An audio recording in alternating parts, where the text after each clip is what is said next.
Interesting story out of China, courtesy of Axios Future.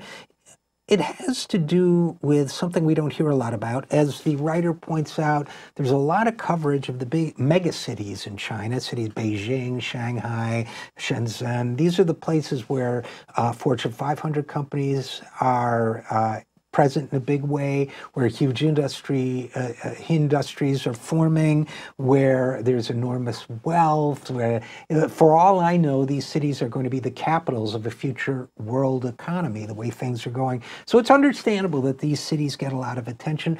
But then, as it turns out, and I did not know this, there are hundreds of other cities all over China that are dying. And they're dying, well, let's get into the story.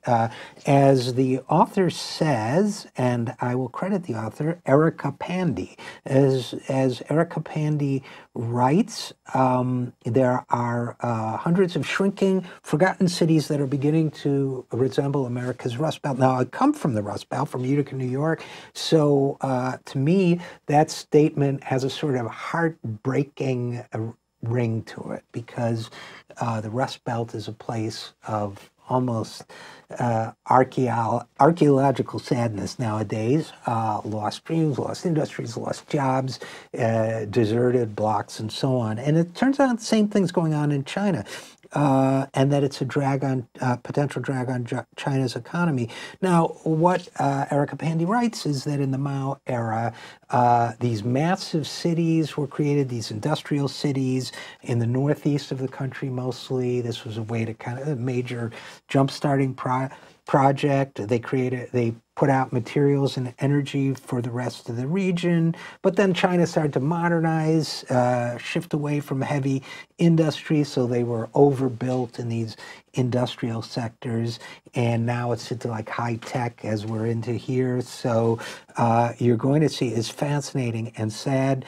She writes, today many of the shrinking cities in northeast China are full of quiet streets and empty shops as more and more young people go to the mega cities to find work, delivering packages or waiting tables at restaurants among the people who are still there. According to a scholar from Australia, quote, you're beginning to see opioid addictions. There's a depression settling in, that there's no future. So how tragic and yet interesting this is, that we have a planned economy where there are some of the same tragic outcomes as in our unplanned economy. Now, I'm thinking of our conversation earlier in the show with Professor Richard Wolff. I do think we deserve a democratically run economy, and I strive to make that happen, but it has to be truly democratically run.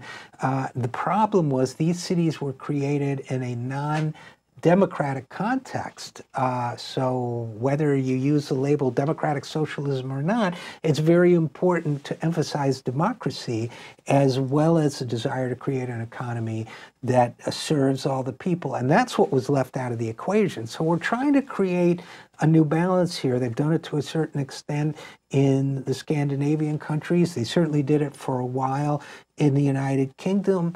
I strongly believe we can do it here, which is create what I called with Professor Wolff a human-centered way of life, one that is built around the needs of people. It doesn't see them as cogs or inputs in a larger system, but balances the needs of individuals with the needs of society and the economy as a whole, because that's what a community is, right?